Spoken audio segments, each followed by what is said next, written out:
2026ನೇ ಸಾಲಿನ ಕರ್ನಾಟಕ ಬಜೆಟ್ ಮುಖ್ಯಮಂತ್ರಿ ಸಿದ್ದರಾಮಯ್ಯ ಅವರು ಹಿಂದುಳಿದ ವರ್ಗಗಳು ಮತ್ತು ಅಲ್ಪಸಂಖ್ಯಾತ ಸಮುದಾಯಗಳ ಅಭಿವೃದ್ಧಿಗೆ ಬಂಪರ್ ಕೊಡುಗೆಗಳನ್ನು ಘೋಷಿಸಿದ್ದಾರೆ. ಹಿಂದುಳಿದ ವರ್ಗಗಳ ಕಾರ್ಯಕ್ರಮಗಳ ಅನುಷ್ಠಾನಕ್ಕೆ ಉನ್ನತ ಮಟ್ಟದ ಸಮಿತಿ ರಚಿಸಲಾಗುವುದು.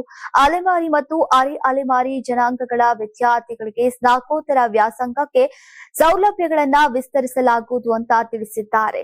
ನೀವು ಸಣ್ಣ ಆಗ್ಬೇಕಲ್ವಾ? ಅದು ಒಂದು ಉತ್ತಮ ಆಹಾರದಿಂದ ಸಣ್ಣ ಆಗ್ಬೇಕಲ್ವಾ? ಪ್ರತಿದಿನ ನಮ್ಮ ಜೀನಿ ಸ್ಲಿಮ್ ನ ಯೂಸ್ ಮಾಡಿ ಯಾವುದೇ ಸೈಡ್ ಎಫೆಕ್ಟ್ ಇಲ್ದಂಗೆ ನೀವು ಸಣ್ಣ ಆಗ್ತೀರಾ.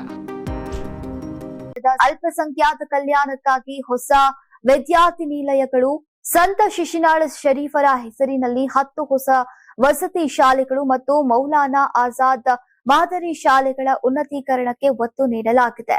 ಪ್ರತಿಭಾವಂತ ವಿದ್ಯಾರ್ಥಿಗಳಿಗೆ ಕೆಸಿಇಟಿ, ಜೆಡಬ್ಲ್ಇ, ನೀಟ್ ಪರೀಕ್ಷೆಗಳಿಗೆ ತರಬೇತಿ ನೀಡೋಕೆ 4 ವಸತಿ ಶಾಲೆಗಳನ್ನ ಸೆಂಟರ್ ಆಫ್ ಎಕ್ಸಲೆನ್ಸ್ ಗಳನ್ನಾಗಿ ಸ್ಥಾಪಿಸಲಾಗುವುದು.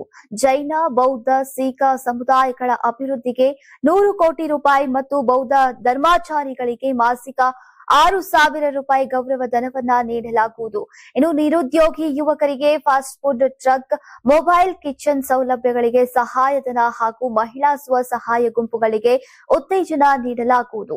5,000 ವಿದ್ಯಾರ್ಥಿಗಳಿಗೆ ಲ್ಯಾಪ್ಟಾಪ್ ಖರೀದಿಗೆ ತಲಾ 50,000 ರೂಪಾಯಿ ನೀಡಲಾಗುವುದು ಅಂತ ಸಿಎಂ ಸಿದ್ದರಾಮಯ್ಯ ಅವರು ತಿಳಿಸಿದ್ದಾರೆ. Karnataka TV leader awards 2025 best ಯುವ ನಾಯಕ ನಾಮಿನೇಷನ್ ಬೆಂಗಳೂರು ವಿಭಾಗ. ನಲಪಾಡ್ ರಾಜ್ಯ ಕಾಂಗ್ರೆಸ್ ಯುವ ನಾಯಕ ರಕ್ಷಾ ರಾಮಯ್ಯ, ರಾಜ್ಯ ಕಾಂಗ್ರೆಸ್ ಯುವ ನಾಯಕ ಮಂಜುನಾಥ್ ಗೌಡ, ಯೂತ್ ಕಾಂಗ್ರೆಸ್ ರಾಜ್ಯಾಧ್ಯಕ್ಷ ರಘುವೀರ್ ಗೌಡ, ಕಾಂಗ್ರೆಸ್ ಯುವ ನಾಯಕ ರಾಜಾಜಿನಗರ ಚಂದನ್ ದೊರೆ, ರಾಜ್ಯಾಧ್ಯಕ್ಷ ಜೆಡಿಎಸ್ ಸಾಮಾಜಿಕ ಜಾಲತಾಣ ಪ್ರಮೋದ್ ಶ್ರೀನಿವಾಸ್, ಪದ್ಮನಾಭನಗರ ಕಾಂಗ್ರೆಸ್ ಯುವ ನಾಯಕ ಜಗದೀಶ್ ಆರ್ ಚಂದ್ರ, ಬಿಜೆಪಿ ಯುವ ನಾಯಕ ಬೆಂಗಳೂರು ಸಂಜಯ್ ಗೌಡ, ಕಾಂಗ್ರೆಸ್ ನಾಯಕ ಪದ್ಮನಾಭನಗರ ಅಲೋಕ್ ವಿಶ್ವನಾಥ್, ಬಿಜೆಪಿ ಯುವ ನಾಯಕ ಆರ್ವಿ ಯುವರಾಜ್, ಕಾಂಗ್ರೆಸ್ ಯುವ ನಾಯಕ ಚಿಕ್ಕಪೇಟೆ ಎಂಟಿಬಿ ರಾಜೇಶ್, ಬಿಜೆಪಿ ಯುವ ನಾಯಕ ಸಂದೀಪ್ ರವಿ, ಬಿಜೆಪಿ ಯುವ ನಾಯಕ